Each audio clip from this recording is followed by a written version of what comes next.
So thanks a lot, everyone. Definitely some familiar faces from the Benchmark BC communities, which you see listed there. But also some folks, from Nova Scotia, where we're, thrilled to be collaborating. And I'm not sure if anybody from Calgary is on here, but hello to Brent or partners if you're on here as well. So I'm just going to introduce ourselves as a company for those that don't know us, and the role that we play in this space, because I think it can help maybe frame some discussion around sort of the data collection process, and some of the sort of challenges that we have addressed so far, and the many more that we're still working on. And so just to kick in initially, if I figure out, here we go. So Open Technologies, we're a hybrid organization. We're a software company, and then through our nonprofit arm, we actually convene Benchmark BC on behalf of the participating communities. And our goal is to help the people that shape our cities, folks like yourselves certainly, to make pro-climate decisions, and to do so with confidence that comes from having as comprehensive and rich a picture of what's going on in the built environment as possible, so that in moving forward, yourselves as policymakers, investors and capital providers, property owners themselves, can all see what are some of the viable versus the unviable pathways that we have to pick quickly and take on some risk if we're going to go forward with moving as quickly as climate change demands that we do. And so GRID is the benchmark and labeling and disclosure platform that we have built, partially with the support of NRCan, who's also a primary supporter of the Benchmark BC pilot as well. And essentially, GRID is designed to help jurisdictions to run programs and to, use benchmarking as the means to the end, which is to inform where are the most effective leverage points where you, as a government, can drive change that's needed. So I'll start quickly with what the public views, because Brady's question I think is an interesting one. There is a disclosure component to Benchmark BC, and it's an optional one for some of the reasons that I think came up there. In many respects, there's many values that can be created for the general public in different ways by being able to get more transparency in terms of what's going on in the built environment. And our experience has shown us that there are definitely some places where the focus on disclosure in a public realm can actually be a barrier to some of the fundamental benefits of benchmarking, particularly when it comes to the comprehensive data collection, richer data set integration. There are some not shy properties that often skew towards the higher performance end, and there's some remarkably shy and concerned properties and property owners. And so as we set out to really kind of help to chart the pathway towards the regulatory steps that the city of Vancouver is now taking uniquely, and that Metro Van as a region is hoping to take and moving towards mandatory benchmarking, then we want to make sure that we're tackling as many complicated building types as possible and as many complicated building ownership structures as possible. There are no difficult people, but just difficult situations. And so the public-facing part of the tool, allows folks to click in on a given region. So in this case, I picked Vancouver, and to see the participating and disclosing property types, by type and number. And then the core metrics, similar to what Gurmeet was talking about, site EUI, source EUI, greenhouse gas emissions on both an absolute and intensity-based level, Energy Star score where that exists, etc. And if we're going to drill in further, then we see a collection of dots. We can see a similar pop out. I see Niles on the call, so I'll go to New West, where the city is able to communicate with the public about its key policies, which are affiliated with the benchmarking program participation, and then see that similar kind of aggregated snapshot performance, in this case for the city of New West itself. And then if one is interested in just zooming in on, for example, the libraries. I had a friend who was a climate consultant working with libraries and wanted to know, the greenhouse gas absolute and intensity figures for all the libraries.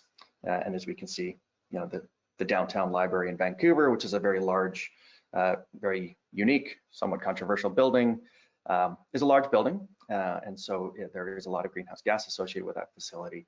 But it's reasonably efficient if you're looking at it from a GHG intensity perspective, for example. And so the disclosure aspect is one part of it, as is a CRM function, which allows a program manager to essentially track a data collection process from, pledged but no data, partial data, complete data, errors detected, year-over-year variances, things of that nature, and then to assign a teammate where you're lucky enough to have teammates to chase down and contact the appropriate property manager whose contact is provided, etc. There's the visualization component, which I mentioned, and then the third aspect is auto-generated scorecards. Again, similar in nature to what Gurmeet was talking about. And now for year two, in listening and seeing where we can add more value to those possible participants in the private sector in particular, where they may, again, be a little bit reticent, or it's number 4 on their top 3 to-do list to participate in Benchmark BC, where we can provide them with some direction level insights around what might be going on in their building and what accounts for their score, and what we can answer on that for them with the Energy Star portfolio manager level building attributes and monthly utility records, then that is hopefully something that can point them towards, you've got a building envelope issue based on the spikiness and times of your energy consumption, or you've got potentially some equipment upgrades that might be in your future. So applying this in the context of Benchmark BC, where as I mentioned at the outset, ultimately the purpose of this project is to bring together a whole bunch of different regional partners. And Vancouver is, I think a relevant fact about Vancouver and Victoria is that they're large population centers with very fragmented local governments. And so working at both a regional scale and a local government scale, I think was what was part of the rationale for engaging in this way. And it's really about, crawling and then walking before you run. Vancouver is going to have a mandatory benchmark program covering certain building types starting, for next year's reporting cycle. Then hopefully there's been some, critical lessons being learned now around, how to collect this data, and where Energy Star Portfolio Manager works well, where it doesn't, and things like that. So this is a 3-year pilot that, so the 2019 reporting cycle is the first year that I'll be discussing the results from. We're currently engaged in the 2020 data collection and recruitment cycle, and then we'll have a 2021 after this in a voluntary basis. And that's very exciting because, as I said, it gives some momentum as the region, possibly, even the province, starts to move towards moving into this space more aggressively. So kind of the key questions, that came up, and I saw somebody's question on the thread, like what is the sort of the private sector response to something like this? And I would say that it's been really quite heartening, from the beginning of the program 18 months ago to today.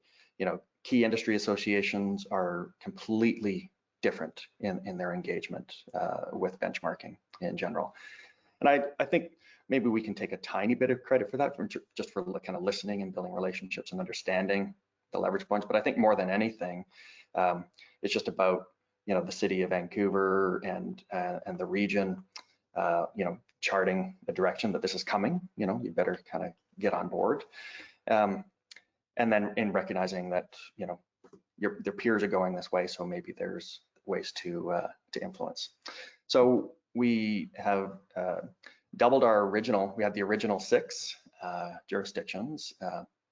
That became 12 for year 1, and we're thrilled that we have now like the City of Kamloops and District of North Vancouver and a few others. So we're not just a coastal map anymore. We have more presence in the interior, which is great.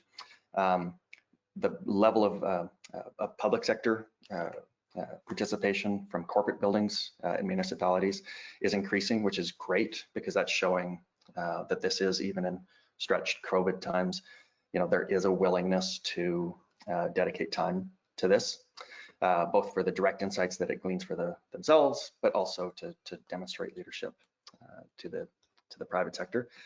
And also there's nice integration with public sector organizations and local governments, and hopefully the core government of BC as well, that is already doing some of this energy tracking and reporting through mandate of the province. So yeah, we're really excited to see that a lot of the barriers to participation in benchmarking are coming down, and they're coming down quickly. And people, I think, are seeing that if you want to have effective policy, if you want to have effective regulation, then building that on top of comprehensive insights about your part of the industry is useful. And so that's been great. So we hit our recruitment targets in COVID adjusted terms. Was 550 buildings for year 1. We're aiming for 2,000 this year. And we specifically did set out to make lives difficult for ourselves by recruiting from as many different types of properties as possible. And so you can see what that looks like from a gross floor area perspective. Certainly lots of, there are the shiny glass towers, lots of municipal corporate properties, but also quite intentionally some MURBs in both the market and non-market context, and a lot of different data insights. And you're going to hear my dog bark because he wants out in a second, but I'll see if I can get through this. Media did pick up the story as well, including this story from the Star, that the visual display of, in this case, heated swimming pools.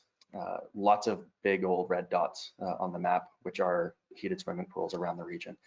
In fact, some of the biggest greenhouse gas emitters, certainly in relative terms. And so hopefully some more conversation will start. And as somebody that doesn't work at a city government, I think there's I think this is helpful to have some of the first accountability checks go to, some of the municipal properties or regional properties, and not just, having that sense of, that this is just going to lead to shaming of private sector.